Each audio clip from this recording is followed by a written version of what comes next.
Imagine a civilization so mighty that its very name echoes through the corridors of history, a realm whose power stretched across continents, shaping the world as we know it. The story of the Roman Empire is not just a tale of conquests and emperors, but a saga of ambition, intrigue, and the relentless march of time. Before we embark on this fascinating journey through the rise and fall of Rome, I'd be thrilled if you could show your support. Please give this video a thumbs up and subscribe to my channel for more captivating explorations into the past. Now let's unravel the epic saga of Rome. At the height of its dominance, the Roman Empire appeared invincible. It stood as one of the grandest empires ever forged, repelling every adversary that dared challenge its might. Its intricate system of governance extended from the sands of Egypt to the shores of Spain and Britain, reaching as far east as the lands we now call Iraq. For a time, it seemed destined to endure eternally. Yet today, Rome survives only in memory and ruins. What brought about the collapse of this once great empire? Did it finally encounter a foe too formidable to defeat? Was it torn apart from within by strife? Or did it simply overextend its reach? The reality is more complex.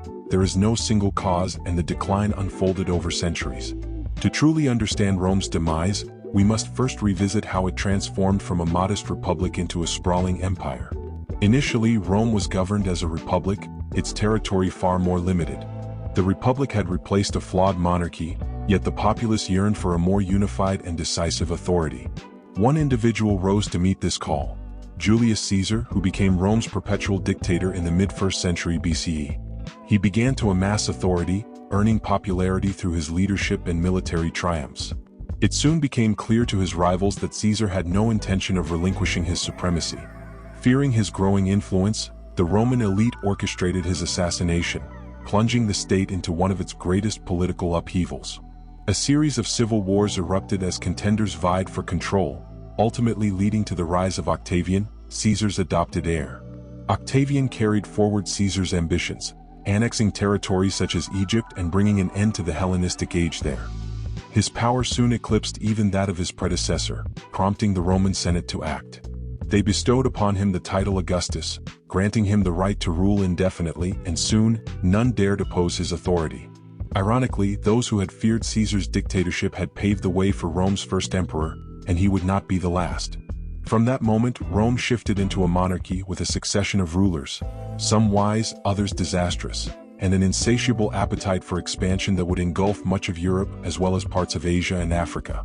Italy remained the heart of the empire, but distant lands were organized into provinces, each overseen by a governor whose leadership style varied widely.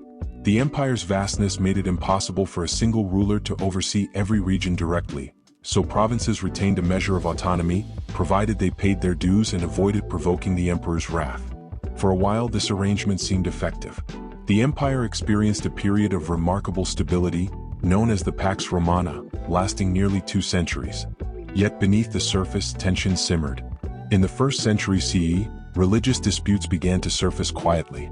The Romans predominantly honored their traditional pantheon, led by Jupiter and closely linked to the Greek deities headed by Zeus.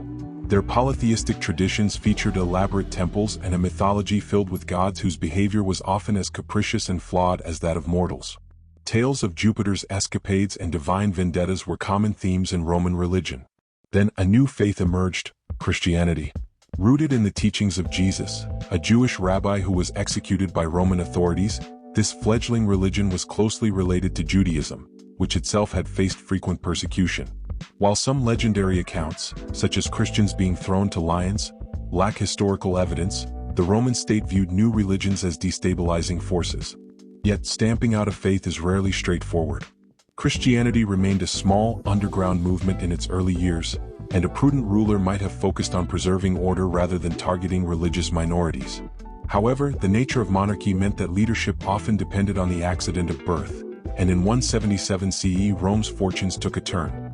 The new emperor, Commodus, would soon gain notoriety for all the wrong reasons. Ascending the throne at just 15, his reign was marked by impulsiveness and erratic decisions. A teenager wielding unchecked power, what could possibly go wrong? Although he inherited a stable empire, Commodus quickly sowed disorder in the capital.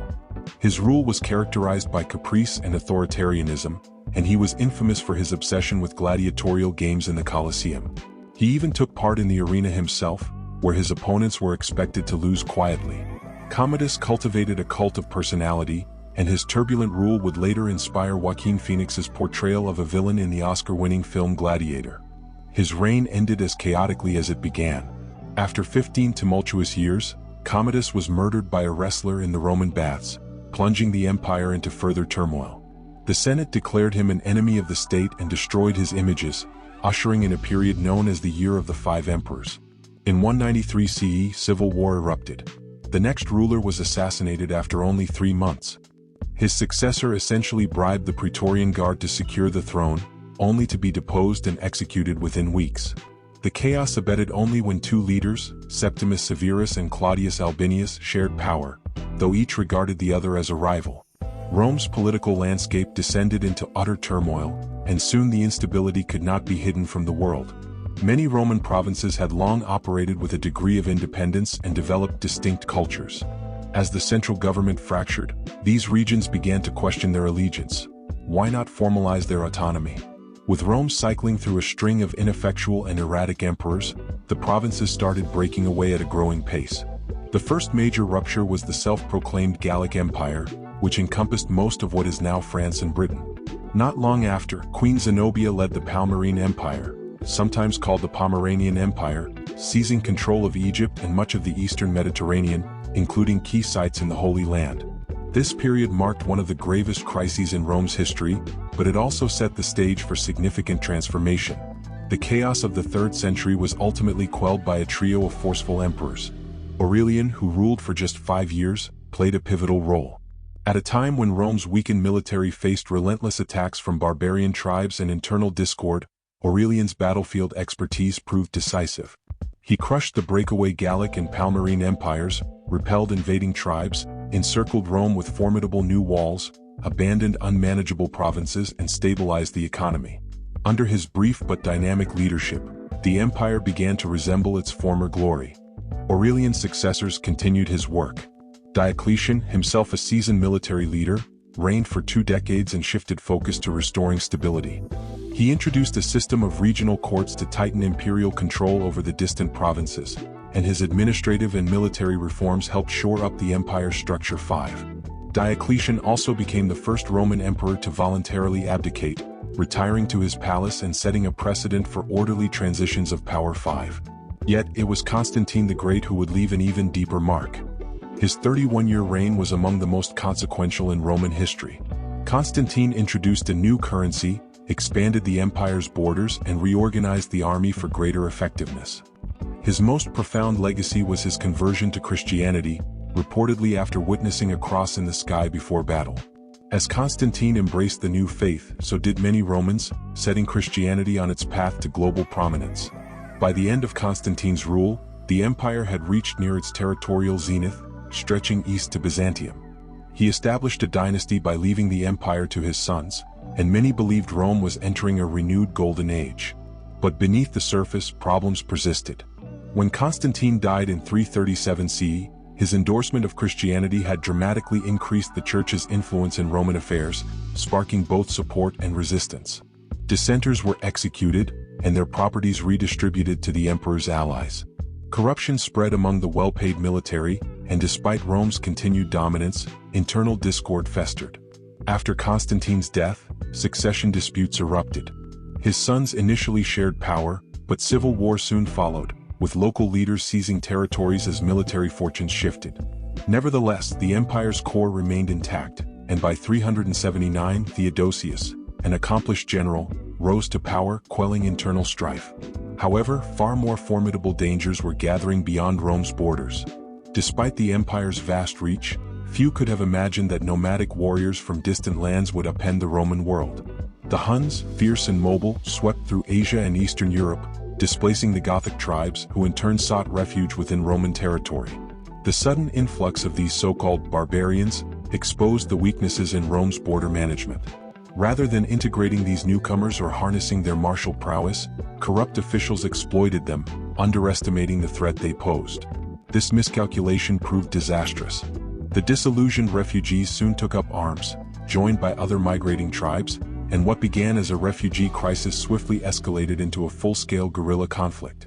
Rome's military, though formidable, was overstretched and concentrated in urban centers, and the forces dispatched to confront the Goths soon discovered that these new adversaries were far more tenacious than expected. The elite classes remained largely insulated from the turmoil, safely ensconced within their fortified cities. Meanwhile, across the vast Roman countryside, the Goths steadily advanced, seizing lands once held by Roman subjects throughout the Balkans. Emperor Theodosius, however, appeared to downplay this growing threat. Though he had made some strides in restoring Rome's military strength, the treasury was depleted after years of lavish spending by his predecessors. To fund defenses against the barbarians, he raised taxes, provoking uprisings among the populace. At the same time, Theodosius intensified his crackdown on religious dissent, reinforcing Constantine's Christian policies and persecuting even rival Christian sects. New rebellions erupted in the west, with the rebel Magnus Maximus proclaiming himself emperor in 383 and seizing control of Gaul. This resulted in significant territorial and military losses until Maximus's failed attempt to conquer Rome ended with his defeat in 388. Rome briefly regained its status as the world's dominant power, but this resurgence was short-lived. By 395 CE, Theodosius I died, leaving behind a weakened army and no clear heir. His two sons inherited the empire but lacked the leadership qualities necessary to govern, leaving ministers to wield real power. To avoid another devastating civil war just a decade after the last, the empire effectively split into two. Arcadius ruled the Eastern Roman Empire, which would later be known as the Byzantine Empire, while Honorius governed the Western Empire, including Rome itself. This division marked Rome's greatest territorial loss, a separation that would prove permanent. The Byzantine Empire endured for another millennium, centered on Constantinople, though it never regained the global dominance of its predecessor. Rome still controlled much of Europe, but its days were numbered. With the empire reduced in size, administration became more manageable, but controlling barbarian incursions grew increasingly difficult. Attila the Hun, one of history's most feared military commanders, set his sights fully on Rome. Over the next 80 years, relentless assaults by the Huns and Gothic tribes battered the empire's borders. The once mighty Roman military was a mere shadow of its former self, frequently forced into retreat. Territory slipped away piece by piece, and Rome began to resemble a declining city rather than a powerful empire. Though some leaders briefly strengthened the military, none restored it enough to reclaim lost lands. The empire staggered on until 476 CE, when an ambitious king delivered the final blow. Odoacer, a largely overlooked figure, may have been one of history's most consequential individuals. The last Roman emperor, Romulus Augustulus, bore a grand name but was only 16 when Odoacer invaded. Surprisingly, the barbarian king treated the young emperor with unexpected kindness, accepting his surrender and allowing him to live in exile with relatives, even granting him a pension. It was likely the most dramatic first job firing a teenager has ever experienced. With that, the Roman Empire was effectively over. Or was it? The answer depends on how one defines the empire. Odoacer ruled what remained but was seen as a foreign occupier. The Roman Senate refused to recognize him as a legitimate ruler and transferred Rome's imperial authority to the Eastern Empire. Thus, the greatest empire in history faded into legend, or did it? While the Roman government ceased to exist, its most enduring institution survived, the Roman Catholic Church. Though still young, less than 500 years old, its faith had spread rapidly and would soon take root across much of Europe. As the church expanded, so did its influence, becoming the de facto government throughout much of medieval Europe. Even kings answered to the Pope, whose power remained largely unchallenged until Henry VIII established his own church centuries later. The church's legacy far outlasted the empire itself. But why did Rome fall? No single cause explains its collapse. Many factors contributed, with the military's decline among the most significant. Rome's army was once the world's finest, attracting the best soldiers with generous pay. But as the treasury dwindled, recruiting new troops became increasingly difficult. Emperors began filling the ranks with foreign mercenaries who lacked the skill and loyalty of Rome's traditional legions. Many mercenaries came from the very tribes invading Roman lands, weakening the army's effectiveness. Attempts to compensate for manpower shortages often backfired. Emperors frequently overspent on the military, exacerbating financial troubles. Governing such an immense territory posed enormous communication challenges. Without modern technology, it could take weeks or months for crucial orders to reach distant provinces. As the empire expanded, this problem worsened. and Rome increasingly focused on defending key cities rather than managing its entire realm effectively. Meanwhile, conditions inside the city of Rome itself were deteriorating as well. One of the greatest challenges facing Rome in its final days was the absence of strong, stable leadership at the very top. Holding the title of Roman Emperor was far from a coveted position. Despite its near-limitless power, it came with immense dangers. Many sought the throne, but the risks were deadly. Between the 2nd and 3rd centuries, more than 20 men claimed the imperial title in less than 75 years, and the most common way to lose it was by a dagger thrust in the back. Julius Caesar had set a grim precedent. When an emperor managed to cling to power for years, it often meant turning the empire into a personal patronage network, rewarding allies with influential posts. Meanwhile, the Praetorian Guard, charged with protecting the emperor, frequently took matters into their own hands, assassinating rulers who became liabilities. With such a volatile government, it's hardly surprising that the empire began to unravel. All these elements converged, sealing Rome's fate. For centuries, the Roman Empire had faced little military opposition. Its armies swept through lands with ease, conquering territories almost at will. Expanding the empire meant building infrastructure to improve life for new subjects and enforcing Roman rule. Over time, the army evolved more into an instrument of governance than a fighting force prepared for major wars. So when external groups like the Goths, displaced by the Huns, pressed against Rome's borders, the military was ill-equipped to hold the line, leading to a critical error. Had the Roman military been fully prepared, they likely could have defeated the Goths and defended their lands. Their training and weaponry surpassed that of the Goths. But once the invaders crossed into Roman territory, removing them would have required large-scale military campaigns. Instead, Rome chose the worst possible path. They neither forcefully expelled the Goths nor welcomed them as potential allies to bolster the empire's forces. Rather, they exploited and employed these newcomers without fostering any genuine loyalty. This approach sparked ongoing civil wars, skirmishes, mounting tensions, and a gradual loss of territory. All of this might have been prevented if Rome had coordinated a more effective response to the Goths seeking refuge within its borders. As we reflect on the rise and fall of one of history's greatest empires, what lessons do you think we can draw for our world today? How might understanding Rome's story change the way we view power, leadership, and resilience? If this journey into the past sparked your curiosity or gave you new insights, don't keep it to yourself. Like this video and share it with your friends so they can join the conversation too. Thank you for watching and stay tuned for more stories that challenge the way we see history.